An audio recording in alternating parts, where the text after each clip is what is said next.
Juan Kapitulo 6, versikulo 35. Si Jesus miingon kanila, Ako mao ang pan nga naghatag sa kinabuhi. Ang muari kanako dili nagayod gutumon, ug ang mutuo kanako dili nagayod uhawon. Ang mga puno Pan sa kinabuhi. maglikon unta sa mong pagtuo ug gagaka kami sa pagtuman sa imong mahal nga kasuguan. Ang ginumanaa kaninyo Santos nga Ebanghelyo sa mala ni San Lucas. Ito higayuna, gipapahawa ni Jesus ang yawa nga amang o sa nagagula na ang yawa, nakasulti ang tao. Ang mga tao na hibulong apan pila kanila miingon si Beelzebul ang pangulo sa yawa mo naghatag kaniyang gahong pagpapahawa kanila. Dahil ubang buot bibiti kaniya, mao nga sila bihagyo kaniya na maghimo sa usa ka milagro kung pagpaila nga siya pinadala gyud sa Dios. Panahibalo si Jesus sa ilang mga hunahuna, umiingon siya kanila. Bisan unsang nasura nga magkabahin-bahin o mag-unay pag-away, dili mo lungtad og dugay. Ang banay nga magkabahin-bahin maungkag. Pusa kundiha sa siging harian ni Satanas, may mga pundok na nag-unay away, usa man paglungtad sa maong paghiharian. Nag-ingon kamo, nahingilan ako sa mga yawa tungod kay naghatag si Beelzebul kanako og gahom paghimo niini. Giingon niini nako pahingilin kanila. Giusa man di ay sa inyong mga sumusunod pagpapahawa kanila. Ang inyong kagalingo mga sumusunod nagpaila na sayop gayud kamo. Ang tinuod mao na tungod sa gahom sa Dios, hingilin ako sa yawa. Ug kini mao ay nagmatuod nga naghari na ang Dios kaninyo. Kuno sa katawo nga kusgan nga sagkap sa tanan niyang kainandang nga mga hinagiban, magbantay sa iyang balay, di gyud kini kahilabtan sa iyang mga butang.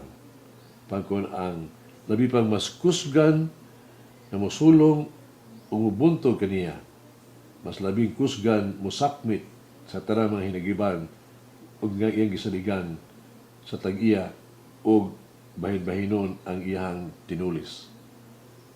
Ang dili dapig kanako batok gayod kanako. Ang dili butabang kanako pagtigom magkatibulaag.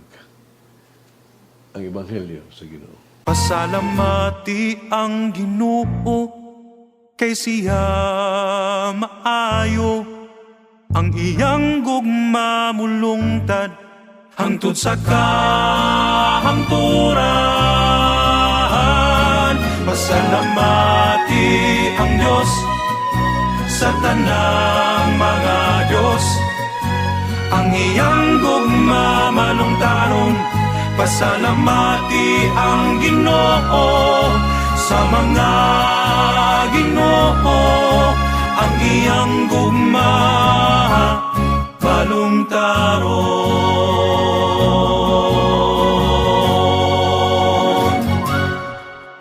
Kini usa kini ka klase kay strategy. No? Murag naandan mga tawag na ito, maagi ba, sa militar. No? Nga bahin-bahin ug buntugon. Divide and conquer. Nagpasabot nga katagon ang mga puwersa sa kaaway sa gagmay mga grupo tungod kay mas sayon, mas dali nga buntugon ang gagmay mga puwersa kaysa hupgong tibuok ng kasundaluhan. Sa bahilo karong adlaw, ang tubag ni Jesus sa pasangil sa mga kaaway nga siya nagpagawa sa mga yawa, inabagan sa mga yawa ra usab. No? Usa ka penultion, ngingon to, a house divided against itself falls. Igo kayo. Pero kita nakaingon ni ini na binuang dyan kining pasangila. Sultihan ni Jesus ang mga magsusupak. Kapinagi yun sa tudlo with the finger of God sa gahom sa Dios kasi naghingilin sa mga demonyo. Sa ingon, nagpahayag nga ingog anak sa Dios.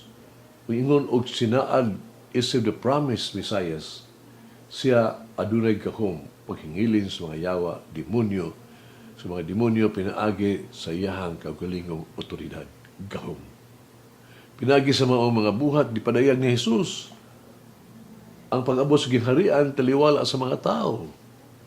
Apan ang mga tao nagpadayon sa ilang pagkawala gyud pagtuo bisan sa pagpangayo mga dugang pag mga timailhan proiba sa iyahang kung tinuod ba gyud siya si Kristo. Ebanghelyo nag-awhag kanato sa pagbaton og lig-on nga pagtuo ug pagsalig ni Kristo nga anak sa Dios. Kinsa adunay gahom sa tanan, lakip kang Satanas sa iyahang mga sakop. Kini nagpasidaan kanato nga kung ang usa ka tawo walay pagtuo o magpadayon niini, walay pagtuo bisan unsa pa ang iyang makita o madungog. Ingon ni ana ang trahedya sa pagsira sa pultahan sa pagtuo. Bisan si Jesus dili makahimog nga milagro tungod sa pagkawalay pagtuo. Adunay mga panahon nga ato ang pagtuo o pagsalig sa Ginoo mahakit. Sa ingon nga higayuna, dili kita makahimog kung magkabilin nga dili matuhuon. Hinuon atong ipuyo ang pag-ampo sa mga apostoles. Let us pray, Lord, increase my faith, help me, help my unbelief. Lungagi Ginoo akong pagtuo, tabangin ako ang pagkawalay pagtuo.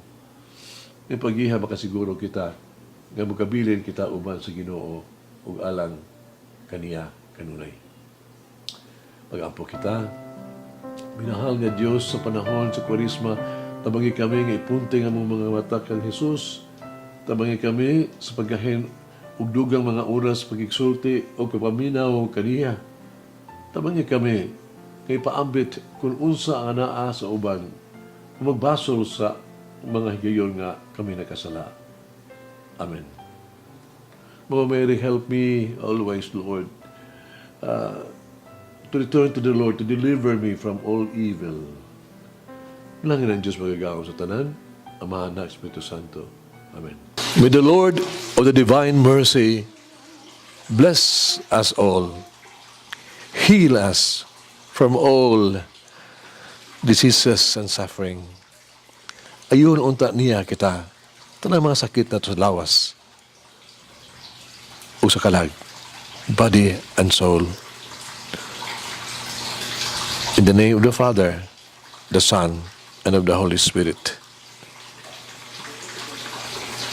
Jesus, I trust in you.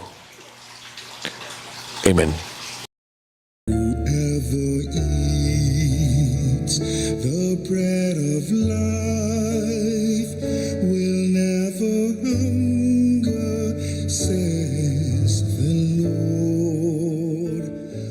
Kay galaan inyong nabati ang pagpaambit ug hamubong pamalandong sa pulong sa Dios pinaagi sa tulumanon pan sa kinabuhi nga gidumala ni Monsignor Daddy Silva.